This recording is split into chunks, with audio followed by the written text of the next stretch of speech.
নমস্কার, দেখছেন জি 24 ঘন্টা। আপনার সঙ্গে রয়েছি আমি শুক্লা। শব্দের নতুনত্ব বলুন কিংবা সুরের যে জাদু, কথার যে জাদু, যা দিয়ে বরাবর শ্রোতাদের মুগ্ধ করে এসেছেন যারা, প্রায় 3 দশক ধরে তাদের অনবদ্য সৃষ্টির জন্য প্রত্যেকের হৃদয়ে যারা ছুঁয়ে গেছেন, সেই চন্দ্রবিন্দু ব্যান্ড তাদের 10ম অ্যালবাম আগামীকাল লঞ্চ করতে চলেছে। আর তার আগে একেবারে এক্সক্লুসিভ আড্ডায় চন্দ্রবিন্দু টিম এই মুহূর্তে আমার সঙ্গে রয়েছে জি 24 ঘন্টা স্টুডিওতে। দেখতে পাচ্ছেন উপলদা আমাদের সঙ্গে রয়েছেন এবং চন্দ্রিলদা আমাদের সঙ্গে রয়েছেন। দুজনকে স্বাগত জানাবো এবং আমরা প্রত্যেকে ভীষণ এক্সাইটেড, কারণ দীর্ঘ 12 বছরের অপেক্ষা। 2012-র পর 2012-তে নবম রিলিজ হয়েছিল অ্যালবাম, আর তারপর 2024 একটা এক যুগ প্রতীক্ষা করতে হয়েছে সাধারণ শ্রোতাদের। তারা যেমন এক্সাইটেড, চন্দ্রিলদা বা উপলদা বা চন্দ্রিলদা তারা কতটা এক্সাইটেড একটু জানবো। আমিও ভীষণ এক্সাইটেড। প্রথমে জানবো যে এই যে টালোবাসা অ্যালবামের ভাবনা চিন্তা কিভাবে এলো এবং এতটা বছর কেন লাগলো? ভাবনা চিন্তা যেরকম হয় আর কি, নবম অ্যালবাম হয়ে গেলে তখন 10ম অ্যালবামের ভাবনা ন্যাচারালি চলে আসে, এর জন্য আলাদা করে বিরাট ভাবতে হয় এমনটা নয়। কিন্তু সময়টা লাগলো অনেকগুলো কারণে। একটা হচ্ছে যে কুড়েমি, একটা হচ্ছে যে আমাদের প্রায়োরিটিগুলো কিছু কিছু জায়গায় চেঞ্জ করে গেছে। অনেকে অনেক কিছু করতে পারি আমরা, এতদিন ধরে গান বাজনা করার পর তখন মনে হয় যে অন্যগুলো একটু দেখি। হ্যাঁ, আমি যেমনি ছবি আঁকার সাথে যুক্ত, অনিন্দ যেমনি সিনেমা বানানো নিয়ে যুক্ত, চন্দ্রিল যেমনি অনেক লেখালেখি এবং বক্তৃতা, তাৎক্ষণিক বক্তৃতা, নানান রকম লেখালেখি নিয়ে ব্যস্ত। তো এইগুলো মানে প্রত্যেকের টাইমগুলো ঠিক সেইভাবে কোইনসাইড করছিল না। আর তারপরে আরেকটা জিনিস যেটা হয়েছে, যেহেতু নয় অ্যালবামটা আমরা যেটা করেছিলাম যে চন্দ্রবিন্দু, তার আগে যে 8টা অ্যালবাম, হ্যাঁ, সেই 8টা অ্যালবামে চন্দ্রবিন্দুর মজা হচ্ছে চন্দ্রবিন্দু অনেক ধরনের গান গায় একদম। হ্যাঁ, কিন্তু তা সত্ত্বেও লোকে বলতে শুরু করেছিল যে চন্দ্রবিন্দু কিরম যেন একটা প্রেডিক্টেবল হয়ে গেছে।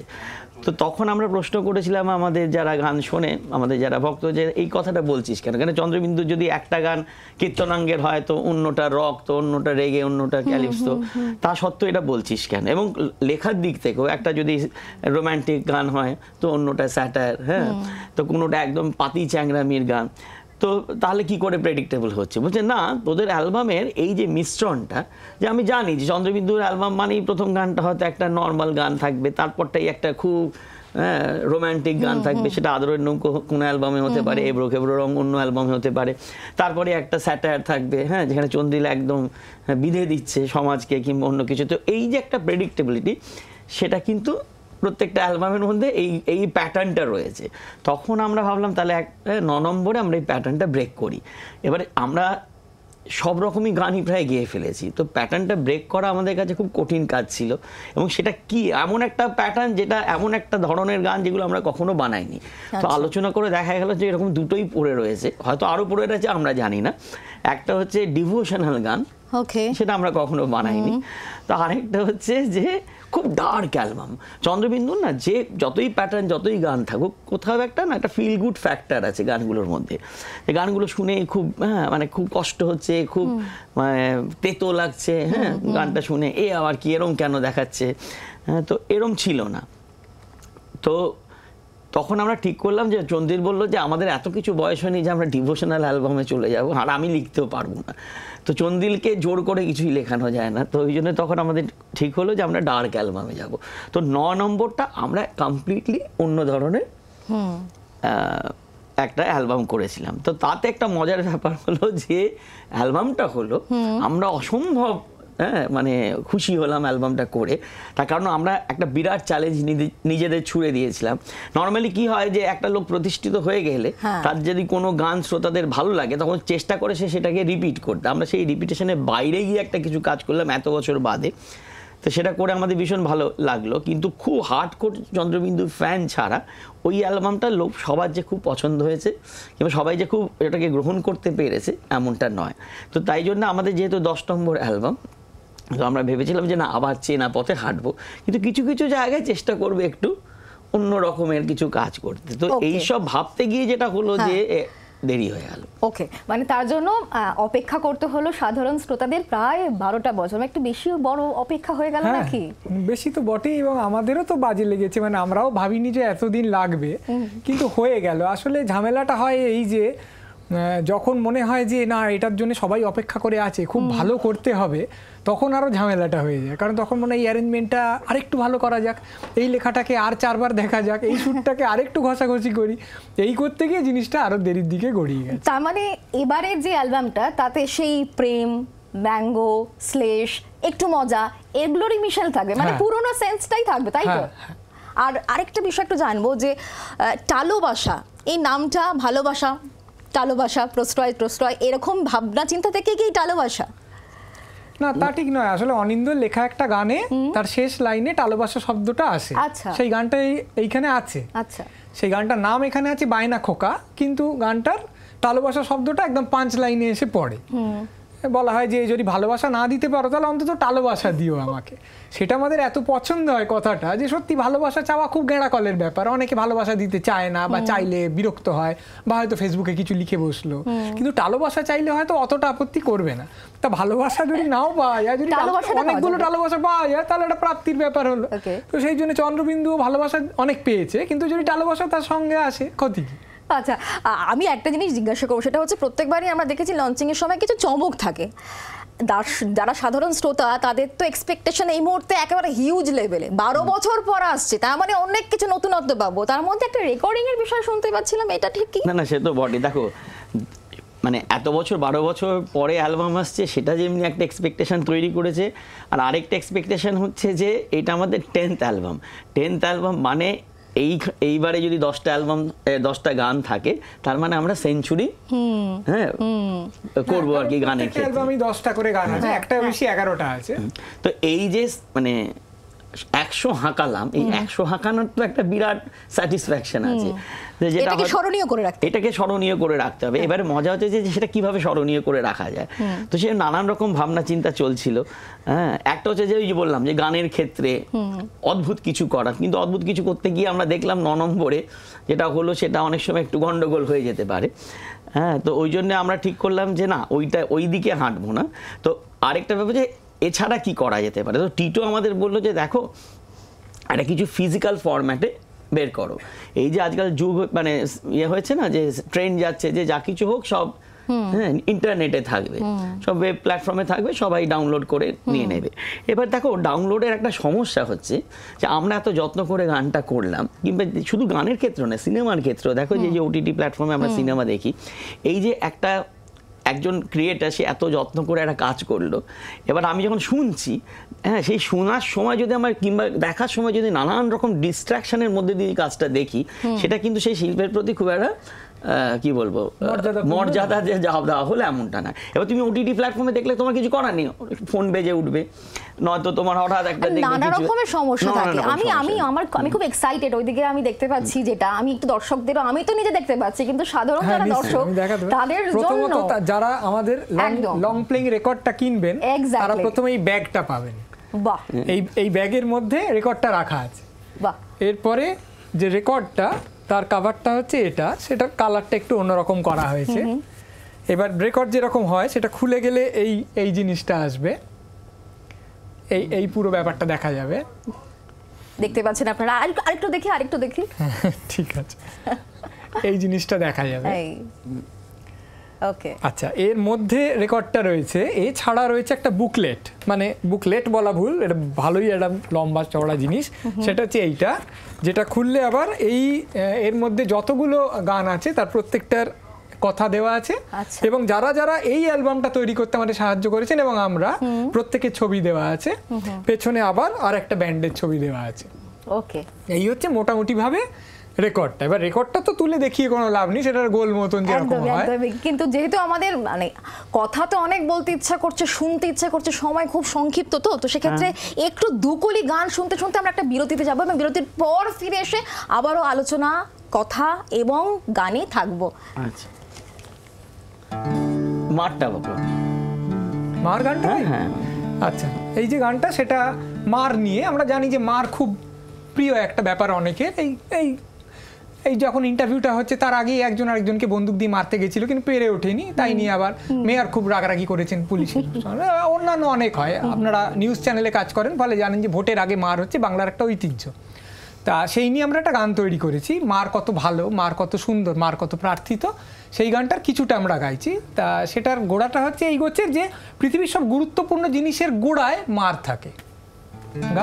যেমন মার্চেন্ট অফ ভেনিসের গোড়ায় আছে মার, কেন মার্চেন্ট অফ ভেনিস, হ্যাঁ কিরম দিলাম, মার কন্ডেও পুরাণের গোড়ায় আছে মার। আর কিছু বলবি? কি বলবি? এই ধর মার্কেট ইকোনমির গোড়ায় মার। তাই মার এক পিস মহৎ ব্যাপার, মারের নেই বিকল্প। হ্যাঁ ইনফ্যাক্ট এই পৃথিবীর হিস্ট্রি হলো ঠাটিয়ে মারার গল্প। মারবো তোমায়, আরে মারবো তোমায়, ধরবো তোমায়, গিট্টু বাঁধবো কোষে। আর জি 24 ঘন্টা যখন বাইট দেবো, কি বলবি? টিভিতে ঠিক বুঝিয়ে দেব মরছ নিজের দোষে তোমরা দেখো। আরে তোমরা দেখো ওল্ড ম্যান বা নিউ ম্যান। আর আমি কি দেখে? মানুষ ভাজা, মানুষ কি মা বারবিকিউ হিউম্যান। আরে মানুষ ভাজা, মানুষ কি মা বারবিকিউ হিউম্যান। আরে মানুষ ভাজা, মানুষ কি মা বারবিকিউ হিউম্যান। আচ্ছা, বিরতির সময় হয়েছে, যেহেতু বিরতি নিচ্ছি, বিরতির পর এরকমই আরো কিছু থাকবে, ছোট্ট ছোট্ট ঝলক এবং গান নিয়ে অনেক কথা। এই সঙ্গে থাকুন, দেখতে থাকুন জি 24 ঘন্টা। যদি আমাকে ভালো বলো, আমি বলবো ঠিক বলেছো। আমি টুকটুকি বাজাই, তোমরা তুমি তার সঙ্গে এসেছো। ফিরে এলাম বিরতির পর। টালোবাসা চন্দ্রবিন্দু লাইভ নিয়ে উপর সেনগুপ্ত, চন্দ্রিল ভট্টাচার্য আমাদের সঙ্গে রয়েছেন। আমরা অনিন্দাকে মিস করছি এবং এই অ্যালবামে তো আরো অনেকেই কাজ করেছেন, তাদের প্রত্যেকের কন্ট্রিবিউশন রয়েছে। একটু তাদের সম্পর্কে একটু শুনি কথা। কিভাবে কি? প্রবুদ্ধদাকে অনেকেই চিনে থাকবেন। হ্যাঁ, সে প্রবুদ্ধ ব্যানার্জি আমাদের সাথে গিটার বাজিয়েছেন। এবং আরেকটা ইন্টারেস্টিং একটা গান আছে কেরানি বলে, তো সেই এটা একটু আফ্রো ফাঙ্কের ওপর বেস করা। তো আমি চেয়েছিলাম যে যদিও আফ্রো ফাঙ্ক, তো ইন্টারলুডটা আমি চেয়েছিলাম যে টিপিক্যাল এখানে যেন বৈঠকি মেজাজে যেরকম হারমোনিয়াম বাজে, ওই দুটো স্টাইলকে ফিউজ করতে। তো এইবারে আমি সেরকমভাবে কাউকে চিনি না এখানে যে বৈঠকি মেজাজে খুব ভালো হারমোনিয়াম বাজায়। তো একদিন জয়ের সাথে দেখা হয়েছিল, আমি জয়কে বললাম, জয় তোমাকে আমি একটা গান শোনাচ্ছি। জয় মানে জয় সরকার। হ্যাঁ, তো তোমাকে একটা গান শোনাচ্ছি, তুমি আমাকে একটু সাজেস্ট করো, কারণ তুমি তো অনেক ইন্ডিয়ান মিউজিক্যাল স্টাইল নিয়ে অনেক কাজ করো, তুমি যদি আমাকে একটু রেফার করতে পারো কোনো ভালো হারমোনিয়াম প্লেয়ার যে এর সাথে বাজাতে পারেন। তো জয় বললো শোনা। এবার গানটা শোনানোর পর জয় কিছুক্ষণ চুপ করে থেকে বললো যে যদি কিছু মনে না করো আমি বাজাবো। তাই আমি বললাম যে তুমি কি হারমোনিয়াম বাজাও? বললো না, বাজাই না, তবে আমি চেষ্টা করে দেখতে পারি, তুমি দেখো তোমার যদি খারাপ লাগে, কেন এই গানটা আমার এত ভালো লেগেছে, আমার মনে হয় আমি পারবো। তো ওর নিজের স্টুডিও আছে, তো আমাকে বললো যে তুমি গানটা পাঠিয়ে দাও, আমি বাজিয়ে দেবো। তো এবং আমি তারপরে জয় যখন পাঠালো, আমি বুঝলাম যে এটা জয়ের থেকে বেটার হয়তো কেউ বাজাতে পারতো না, কেন জয় যেহেতু আফ্রিকান স্টাইল অফ মিউজিকও শুনেছে এবং এটাও জানে, ওই যে দুটোর ব্লেন্ডটা এত সুন্দরভাবে করেছে যে এটা আমাদের অসম্ভব পছন্দ হয়েছে। এছাড়া যেমন রুদ্র থাকে, এছাড়া সৌপ্তিক একজন ইয়াং মিউজিশিয়ান খুব এখন পপুলার হয়েছে, সৌপ্তিক বাজিয়েছে, শুভম কাঞ্জিলাল খুব ভালো ম্যান্ডোলিন প্লেয়ার, বিশু বাজিয়েছে, ফলে এক ঝাঁক লোক নিয়ে আমরা কাজ করেছি। তো সেটা আমাদের কাছে খুব ইন্টারেস্টিং লেগেছে। এবং মিক্সিংয়ের ক্ষেত্রে আমাদের সাউন্ড ইঞ্জিনিয়ার টিটো তো কাজ করেছে, সেটা বম্বেতে আমাদের এক বন্ধু থাকে যে সাউন্ড ইঞ্জিনিয়ার টেনি মিক্সার মাস্টার করেছে। তো ফলে সেটাও একটা আমাদের কাছে বড় প্রাপ্তির জায়গা। এছাড়া এই যে রেকর্ডটা বেরিয়েছে সেটাও কাজ হয়েছে অস্ট্রেলিয়া থেকে, লেকার প্রিন্ট হয়েছে ইংল্যান্ড থেকে। তো ফলে একটা বেশ বিরাট একটা হয় না যে বড় একটা আয়োজন। তো সেই 10 নম্বর অ্যালবামে যে বিরাট আয়োজনটা, এটা আমরা খুব উপভোগ করেছি। আচ্ছা, একটা বিষয় একটু জানবো, সেটা হচ্ছে চন্দ্রবিন্দু তো একটা বাংলা ব্যান্ড নয়, এটা একটা ইমোশন আমাদের প্রত্যেকের কাছে। তো সেক্ষেত্রে তার মধ্যে যেমন সুর রয়েছে, কথার সুর রয়েছে, তেমনি ধার রয়েছে লেখরি। তো সেক্ষেত্রে লেখার সময় তো অনেক কিছু কাটাছেড়া করতে হয় চন্দ্রিলদা, মানে যেহেতু সময়টা আমরা যেভাবে এগোচ্ছি, মানুষের স্বাদ বদলেছে, চিন্তাধারা বদলেছে, যুগ বদলেছে, তো সেক্ষেত্রে লেখার সময় কি কি জিনিস মাথায় রাখতে হয়েছে টালোবাসা? আমরা কিছুই মাথায় রাখিনি। সাধারণত আমি বা অনিন্দ যখন লিখি, তখন যেরকম লেখাটা আসে সেরকমই লিখি। মানে যদি সুরটা আগে হয় তাহলে তো সুরটা অনেকটা বলে দেয় কথাটা কি ধরনের হবে। তবে এখন অনেকগুলোতেই যেগুলো আমি লিখি আর উপল সুর দেয়, অনেকগুলোতেই আমি আগে কথা লিখেছি। তা সেই কথাগুলো যখন লিখি তখন আমি সত্যি বলতে কি অত কিছু, এই তো যুগ বদলেছে, মানুষের চাহিদা বদলেছে, মানুষের ধরন বদলে গেছে, তাহলে তাদের ধরন অনুযায়ী একটা লেখা লিখলেই ভালো, এরকম কিছু মনে রাখি না। এবং আমি মনে করি যে চন্দ্রবিন্দু নিশ্চয়ই চায় যে প্রচুর লোক চন্দ্রবিন্দু নিয়ে হই হই করুক বা গানগুলো হিট করুক, সোজা কথায়। কিন্তু গানটা বানানোর সময় আমরা এই মুহূর্তে জনরুচি কি সেই অনুযায়ী গানটা বানাই না। এই মুহূর্তে গানটা আমাদের বানাতে ভাল লাগছে কিনা এই অনুযায়ী বানাই। আগেও তাই বানাতাম, এখনও তাই বানাই। অর্থাৎ এইটা করলে লোকজন খুব নেবে, ফলে এটা করা যাক এই বলে গানটা করা হয় না। এইটা করতে আমার ভাল লাগছে, কথাটার সঙ্গে এই সুরটা যায় বা এই সুরটার সঙ্গে এই কথাটা যায়, গাইতে আমরা উপভোগ করছি, তাহলে আমরা করব। আর আমরা চন্দ্রবিন্দুর গান শুনতে ভালোবাসি, এখন ইচ্ছে করছে একটু গান শুনতে। আচ্ছা, তাহলে একটা গান শোনাই। মানে এই গানগুলো ডিজিটাল প্ল্যাটফর্মেও পাওয়া যাবে, আবার রেকর্ডেও আছে। তো কিন্তু ডিজিটাল প্ল্যাটফর্ম তো ফ্রি প্ল্যাটফর্ম, তো সেখান থেকে এমনি গানগুলো শোনা যাবে। তাহলে যারা রেকর্ড কিনছে তারা বলতেই পারে যে আমরা তাহলে রেকর্ডটা কিনবো কেন। একটা কারণে কিনবেন যে হ্যাঁ এই রেকর্ডটাকে একটা কি বলবো মেমেন্টো হিসেবে কিংবা যারা চন্দ্রবিন্দু কালেক্টার্স আইটেম হিসেবে রেখে দেওয়ার জন্য, এবং যাদের রেকর্ড প্লেয়ার আছে তারা সেটাকে ব্যবহার করবেন সেই জন্যে। এবং রেকর্ড সেই আরেকটা কারণ যে রেকর্ড প্লেয়ারে একটা গান রয়েছে যেটা এই মুহূর্তে ডিজিটাল প্ল্যাটফর্মে পাবলিশড হবে না, কিছুদিন পরে হয়তো হবে। তো সেই গানটা আমাদের একটা পুরনো গান, কিন্তু সেটা পরের দিকে গানটাকে আরেকবার রিরাইট করে অন্যরকম করা হয়। তো সেই গানটি আমি শোনাই। গানটার আগে একটা কথা বলতেই হবে, এই গানটা হচ্ছে বেটোফেন, যাকে পৃথিবীর অন্যতম শ্রেষ্ঠ সঙ্গীতকার বলা হয়, তিনি অনেকগুলো তো কাজ করেছিলেন। তার মধ্যে 9th সিম্ফনি খুব বিখ্যাত, তার মধ্যে ওড টু জয় বলে একটা অংশ খুব বিখ্যাত।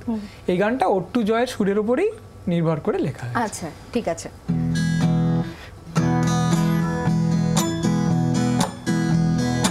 আমি তোমায় ভালোবাসি, তুমি আমায় বাসো না, আমার ঘরের সামনে দিয়ে যাও, ভেতরে কেন আসো না। আমি তোমায় ভালোবাসি, তুমি আমায় বাসো না, আমার ঘরের সামনে দিয়ে যাও, ভেতরে কেন আসো না। আসো না কেন বাসো না, কেন ভাসো না, ঝেড়ে কাশো না। আসো না কেন বাসো না, কেন ভাসো না, ঝেড়ে কাশো না। তোমায় দেখে উতলে ওঠে পকেট থেকে বাসনা। তোমার আছে রূপের ডালি, আমার আছে ফ্যান্টাসি, তুমি খেয়েও ফুচকা খালি, আমি গিলবো ফ্যান্টাসি। তোমার আছে রূপের ডালি, আমার আছে ফ্যান্টাসি, তুমি খেয়েও ফুচকা খালি, আমি গিলবো ফ্যান্টাসি। এই মনটি নাও আর প্রাণটি নাও আর আংটি নাও, তবে সস্তাটা। মনটি নাও আর প্রাণটি নাও আর আংটি নাও, তবে সস্তাটা। কাঁচের চুড়ি প্রেমের ঘুড়ি, চুক্কি খেলেই ভোকাটা। কাঁচের ঘুড়ি প্রেম, কাঁচের চুড়ি প্রেমের ঘুড়ি, চুক্কি খেলেই ভোকাটা। এই গানের আবেশ থেকে একেবারে বেরোতে ইচ্ছে করছে না, কারণ আমরা জানি চন্দ্রবিন্দু মানেই এটা যে একবার চলতে শুরু করলে সেটাকে থামিয়ে অন্য জায়গায় যাওয়া যায় না। অন্য আরেকটা প্লিজ। এরকম মুশকিলে ফেলে দিলাম। আমি এই রিকোয়েস্ট থাকবে, এটা এই গানগুলো তো আমি বাজাইনি, আমি কর্ডগুলো অর্ধেক জানি না, আমরা তো গান গেয়েই খালাস। হ্যাঁ, তো একটা গান আছে এইবারে, একটা গানে যেটা মজা হয়েছে যে নর্মালি এই বেশ কিছু অ্যালবাম ধরে যেটা হচ্ছে যে চন্দ্রিলের লেখা গান আমি গাইছি এবং চন্দ্রিলও গাইছে কয়েকটা, আর অনিন্দর লেখা গান অনিন্দ নিজেই গাইছে।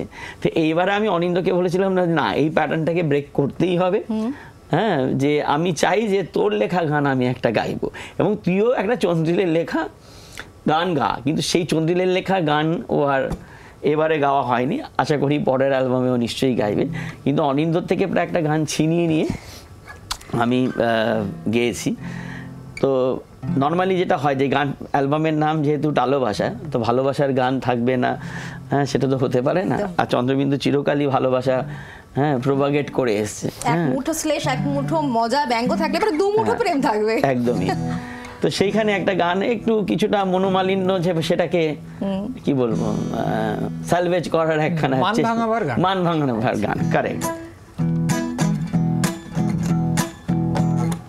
ভাল লাগে না আর মোটে, কেন কথায় কথায় এত যাও চোটে, ফোন বন্ধ নেই সারা শব্দ, ঘাট হয়েছে আমারই শব্দ, আরে এমন তো ঘটেই টুকটাক, তা বলেই হরতাল দিনভর, এই ফেব্রুয়ারি মাসেই ব্যাড লাক, গোমরা বিকেলটাই ক্লিন বোর্ড, এই সামান্য ভুলকে ঘা করো না চুলকে, যা হয়েছে যাগে বলছি কি আগে, আজ একটা করলে হয় না, দেখো হোয়াটসঅ্যাপে রোজ পাঠাই দুগালে, সাত নদীর মুখ মিষ্টি গয়না। এত সুন্দর একটা পরিবেশ আবেশ এই স্টুডিওর মধ্যে যদি ক্রিয়েট হয়ে যায়, তাহলে আগামীকাল লঞ্চের দিকে যেমন আমাদের প্রত্যেকের নজর থাকবে, এবং আপনারা প্রত্যেকেই যদি এই 12 বছরের অপেক্ষায় দিন কাটিয়ে থাকেন এবং আগামীকাল কি হবে তা জানতে চান, তাহলে প্রত্যেকে সংগ্রহে রাখতেই পারেন, তাই তো উপলদা? তো অনুষ্ঠান শেষ করার আগে কোনো কিছু বলতে চান একদম সংক্ষেপে? হ্যাঁ, বলতে যে একটা কথা বলতে চাই, সেটা হচ্ছে আমরা একটা লং প্লেইং রেকর্ড বার করেছি, সেটা খুব আশ্চর্য। কিন্তু আরো আশ্চর্য হচ্ছে বহু লোকের কাছে সে রেকর্ড বাজানোর যন্ত্রটাই নেই। তাহলে যদি আমাদের দৌলতে লং প্লেইং রেকর্ডের যন্ত্র বিক্রি হয়, তার থেকেও কিছু কমিশন পাবো আমরা আশা করি। না না, সেটা হচ্ছে 10 নম্বরে এই যে সেঞ্চুরি হাঁকাতে পারলাম, এটা আমাদের কাছে একটা বিরাট বড় প্রাপ্তি। আপনারা অ্যালবাম কিনে শুনবেন, এমনি শুনবেন, সেটা বড় কথা না, গানটা শুনুন। আমাদের গান যদি আপনাদের মানে আপনারা যদি শোনেন তবেই আমাদের গান বেঁচে থাকবে এবং আমরা আরও কিছু বছর গান গাওয়ার অনুপ্রেরণা পাবো। অনেক ধন্যবাদ আমাদের সময় দেওয়ার জন্য এবং অনেক অনেক শুভেচ্ছা আগামীকালের জন্য। আগামীকাল খুব ভালো করে এই প্রোগ্রামটা হোক এবং দর্শকদের প্রভূত সাড়া পাবে চন্দ্রবিন্দু প্রত্যেকবারের মতো, এমনটাই আশা রাখছি। আমরা প্রত্যেক এক্সাইটেড আগামীকালের জন্য। আজ এখানেই শেষ করছি। অন্যান্য সব খবরের জন্য দেখতে থাকুন জি 24 ঘন্টা। বাংলার আওয়াজ, বাঙালির আবেগ, জি 24 ঘন্টা।